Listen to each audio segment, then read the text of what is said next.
अब तो मैं दोपहर का खाना खा कर ही जाऊंगा। अब छेनिया देख लीजिए, कुम्हार वो आ गया अपने आप पे। अब वो बादशाह से कहने लगा, बात दरअसल कुछ यूं है कि किसी गांव में एक कुम्हार रहता था। कुम्हार जानते हैं, यानी जो मिट्टी वगैरह का बर्तन बनाता है ना भाई, हांडी वगैरह तगाड़ी क्या क्या मतलब बेचने के लिए आता है। तो वो हांडी वगैरह बनाता था और वो दूर दूर दूर दराज जा जाकर जो है वो घूम के उसको बेचता था, फरोख्त करता था।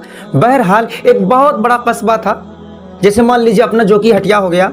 तो फॉर एग्जाम्पल जोकी हाट के अंदर पूरे कस्बे में एक नेक दिल और नवाब साहब थे, बहुत अच्छे खासे पैसे वाले भी थे बेचारे, लेकिन नेक दिल इंसान थे, बिल्कुल साफ सुथरा इंसान थे। बहरहाल ये मतलब नाम था छेनिया। तो ये छेनिया बेचारा जब भी बर्तन बेचने वो जोकी हाट मार्केट यानी बाजार में जाता तो अपना सारा सामान कहाँ रख देता, नवाब साहब के घर में रख देता।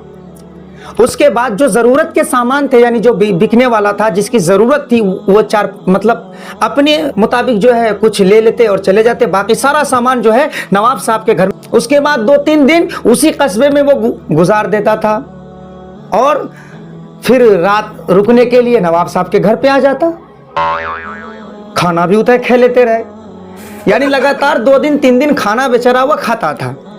बहरहाल उसका हमेशा से यह मामूल था, काफी अरसे तक चला। लेकिन क्या हुआ, अचानक एक दिन बादशाह घोड़े पर सवार होकर कहीं जाने लगे और इत्तेफाक देखिए, इत्तेफाक से उसी गली में उसी रास्ते में घुस गए जहां पे उस छेनिया का यानी कुम्हार का घर था। तो बहरहाल घोड़ा जब चलने लगा तो घोड़े के टप की आवाज आने लगी। ऐसे भाई घोड़े की आवाज आती है ना, टप टप, तो घोड़े की आवाज को सुनकर पूरे मोहल्ले के लोग जो है निकलने लगे कि आखिर कौन आ रहा है घोड़सवार। अब वहां पे छेनिया भी था, छेनिया भी सोचा बाप रे कौन आया है, हम भी देखें। जैसे देखा कि बावरे तो नवाब साहब है। उसके बाद ये छेनिया वो कैसी ना दिला से एकदम खूब बढ़िया से एकदम मेहमान नवाजी करथुन के अपन खैलान, लेकिन मनम के ची खिलावे मनिए नहीं छी, मगर फिर भी ऊपर दिलस कही सोचे कही देवी कहते तो नहीं है। बहरहाल तो नवाब साहब को वो छेनिया जो है, बहरहाल वो छेनिया नवाब साहब को हाथ मिलाया और उसके सामने हाथ झुका लिया और कहने लगा, नवाब साहब आज अगर आप मेरे गांव में आ ही गए हैं तो मैं आपको बिना चाय नाश्ता किए वापस जाने नहीं दूंगा। जबरदस्ती है क्या भाई। बहरहाल अब मैं बताया पहले आप लोगों की, नवाब साहब जो है नेक दिल आदमी थे, सीधे साधे थे, भोले भाले थे। बेचारा घोड़े से उतरा और उसके आंगन में यानी उसके घर तशरीफ ले गए। वहाँ पे चारपाई लगाई, छेनिया ने चाय तैयार किया और यहाँ पे तक कि नाश्ता वगैरह का इंतज़ाम किया।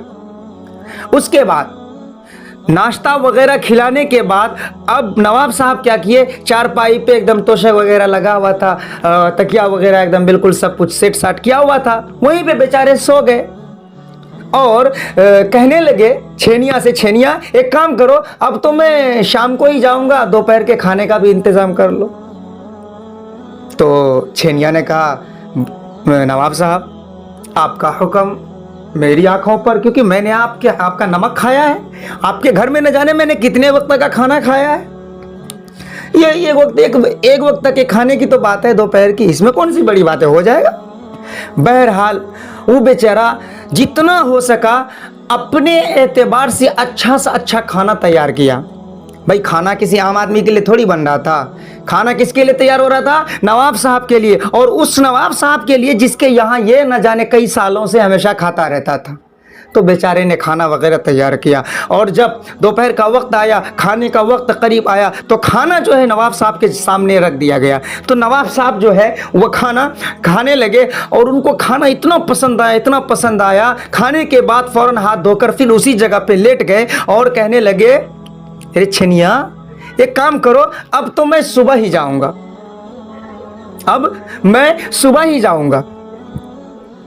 अब ये सोचने लगा दिल ही दिल में छेनिया, साला अच्छा खासा ये नवाब साहब जा रहा था, बेकारे में मोहब्बत में हमने इसको रोक लिया, लेने के देने पड़ गए, क्या मुसीबत, मैंने खुद अपना मुसीबत मोल ले लिया है।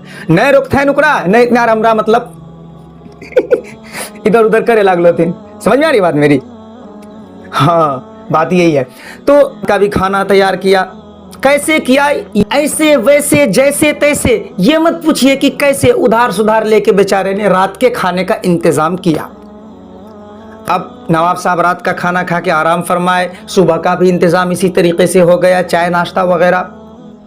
उसके बाद सुबह नवाब साहब सो के उठे, नहाए धोए, उसके बाद नाश्ता उनके सामने पेश किया गया। तो नाश्ते खाने के बाद नवाब साहब कह रहे छेनिया कथिन दीदी बढ़िया खेक दे चला जेबा घर, एक काम करो तही रहा घर, हम मैं घर चोली छोड़ी जाए जी,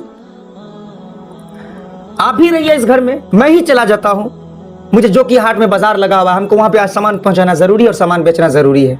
ये कहकर वो छेनिया वहां से निकला और नवाब साहब जो है, छेनिये के गुजरने के बाद नवाब साहब जो है फिर अपने घोड़े पर सवार हुए और आने लगे। तो क्या समझ में आया इस कहानी से? कुछ समझ में आया? नहीं आया?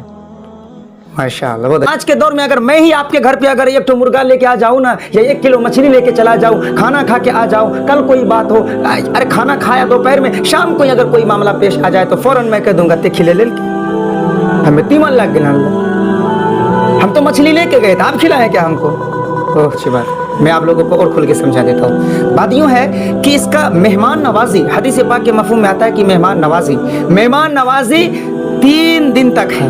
कितने दिन तक? 3 दिन तक। लेकिन मेहमान को खुद चाहिए कि 3 दिन से ज्यादा ना रहे, ताकि मेजबान पर बोझ ना पड़े। एक बहुत बड़े अल्लाह वाले थे, अभी हमारे हिंदुस्तान के ही थे, मैं नाम नहीं लूंगा, अल्लाह के वली थे, वो वली सिफत इंसान थे। उस बेचारे का इतना मामूल था, ऐसा मामूल था, वो जब भी किसी अनजान के यहाँ मेहमानी के तौर पे जाते, मेहमानी के तौर पर किसी के यहाँ भी जाते, तो वो क्या करते, कच्चा राशन यानी चावल दाल वगैरह वगैरह सब्जी वगैरह जो भी है अपने साथ में लेके जाते और घर वालों से कहते कि हजरत ये लीजिए मेरी तरफ से ये हदिया है, आपको मेरी तरफ से हदिया है। इससे क्या होता है, ना मेहमान को तकलीफ ना मेजबान को तकलीफ, दोनों के दिल जो है जुड़ जाते हैं। तो इसलिए मेरे दोस्तों, किसी के यहाँ मेहमान नवाजी करने के लिए उस पर बोझ ना बने। सामने वाले की वक़्त और हैसियत, हम ये नहीं कहता हूँ कि आपसे कम है, आप उनके बारे में जरा सोचें, क्या मैं जिस चीज का शौकीन हूँ, मेरा फेवरेट चीज जो चीज है वो डिश अगर हमें उस घर में नहीं मिलेगा तो मैं उसकी फरमाइश ना करूँ तो बेहतर है। न जाने बेचारा कहाँ से पैसा कमा के लाता है। तो इसलिए मेरे भाइयों, हम लोग मेहमान नवाजी तो बहुत करते हैं और मेजबान को भी चाहिए कि मेहमान का इकराम करे, लेकिन कब तक? 3 दिन तक। 3 दिन के बाद अगर कोई मेजबान इकराम नहीं करता है तो इसमें मेजबान की कोई कमी और गुनाह वगैरह नहीं है, लेकिन बशर्ते यह है कि बदकलामी आप ना करें, बदजुबानी आप ना करें। लेकिन मेहमान को खुद सोचना चाहिए कि यार मेरा खुद 3 दिन हो गया, मैं क्या करूँ इसके घर में रह के। तो बहरहाल, लेकिन अभी मैंने एक बात कही, क्या बात कही? सारा कच्चा राशन बेचारे अल्लाह वाले लेके चले जाते थे। आज के दौर में अगर मैं ही आपके घर पे अगर 1 तो मुर्गा लेके आ जाऊं ना, या 1 किलो मछली लेके चला जाऊं, खाना खा के आ जाऊं, कल कोई बात हो, अरे खाना खाया दोपहर में, शाम को अगर कोई मामला पेश आ जाए तो फौरन मैं कह दूंगा ते खिले ले, हमें तीमन लग गया, हम तो मछली लेके गए थे, आप खिलाए क्या हमको? अफसोस, हम ही और आप ये जवाब देते हैं। इसलिए मेरे भाइयों, अल्लाह रब्बुल इज़्ज़त से दुआ कीजिए कि अल्लाह रब्बुल इज़्ज़त हम सबको सही समझ, सही फिक्र और सही सूझबूझ के साथ मेहमान नवाजी और खुलूस के साथ इकराम करने की तौफीक मरहमत फरमाए। और आप लोग जितने लोग वीडियो को देख रहे हैं, इसको अपने पूरी परिवार में फैलाएं, अपने यार दोस्तों को फैलाएं, खूब शेयर करें। जज़ाकल्लाह। अस्सलामु अलैकुम व रहमतुल्लाहि व बरकातुहू। जय हिंद, जय भारत।